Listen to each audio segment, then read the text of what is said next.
Well, the massive winter storm we've been warning about for days, it's not just bad weather. It is causing death and destruction across the South and burying the Midwest under feet of snow. Scott, wait, can you tell us? Yeah, there's some sad news on this. We've been warning that this storm is going to be dangerous. It's now officially deadly, and we've got several more days of severe weather to deal with before this is over. This is just one of the tornadoes. Watch that. Look at that right there. This is one that dropped in North Texas. The twister ripping through the Grapevine neighborhood just north of the Dallas-Fort Worth airport. At least 5 tornadoes hit the region on Tuesday. The twisters caused widespread damages to businesses. Many employees had to shelter at work, and drivers had little warning to get off the road. Dozens of houses across northeast Texas were damaged. You can see in this drone video, the homes were just blown apart. The system of powerful storms that spun up the tornadoes tracked across the South for most of the days, terrifying residents just caught in the path.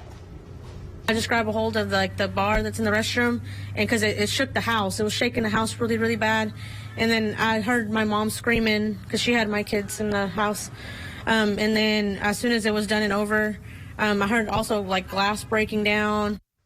Now, across Louisiana, search and rescue crews worked throughout the night and into the early hours looking for survivors of multiple tornadoes. The Caddo Parish Sheriff's Office confirms a boy and his mother were killed after a twister hit their neighborhood near Shreveport. And in Farmerville, near Monroe, at least 24 people are injured, some critically, after a twister leveled a neighborhood there. And the tornado threat is still active across that state right now.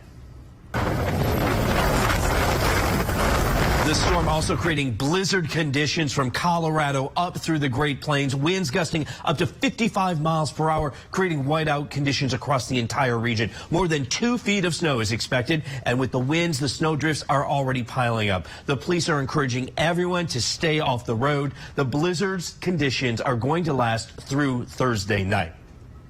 All right, here's the storm. Let's get it in motion here on the national radar. Massive system basically arching from North Dakota all the way over through the Ohio River Valley, then back down through Houston, causing severe weather up and down in all different types of the region. The strongest blizzards winds right now centered still over Nebraska, swirling there, South Dakota, Wyoming, and Montana all in that. The northern region, that's along the Canadian border there. That's where we're going to be dealing with the winter storm issues. As we move south along that arc, it starts transitioning to rain across the Ohio River Valley there. You're going to be dealing with heavy rains today and flash flooding issues. And in the south, that's the enhanced tornado risk, again, along with widespread flash flooding. As this is going to slide east, you're going to need to watch out here on the Mid-Atlantic and New England. Here's a look at all of the warnings. The blizzard areas in red and the Great Plains, the winter storm watches and warnings in the pink and the blue. Down to the south, the greatest risk of severe thunderstorms and tornadoes today stretches from New Orleans